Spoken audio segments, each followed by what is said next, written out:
The parts of ourselves we refuse to face become the architects of our suffering. They influence our choices. They shape our relationships. They color our self-worth. And all the while, we think we're in control. So let's reframe it.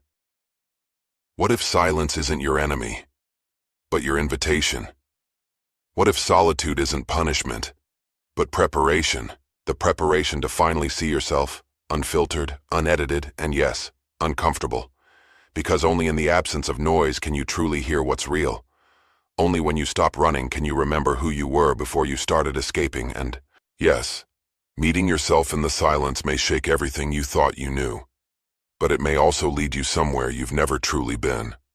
Home. If you don't become conscious of your pain, it will keep choosing your life for you.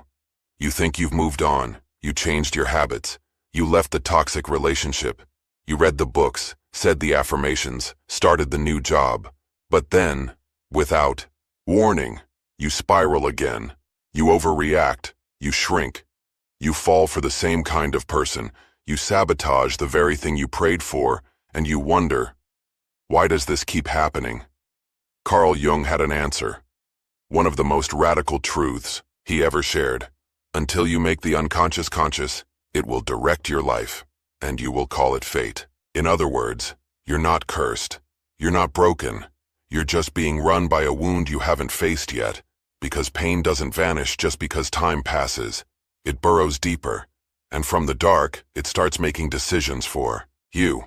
It chooses who you chase, what you fear, what you avoid, and even what you think you deserve. You think you're choosing independence, but really, you're just afraid to need anyone ever again. You think you're setting high standards, but really you're terrified of intimacy. You think you're protecting your peace, but really you're avoiding vulnerability at all costs. That's how trauma works. It rewires your instincts. It confuses self-protection with self-worth. It turns past events into present behaviors, without your permission.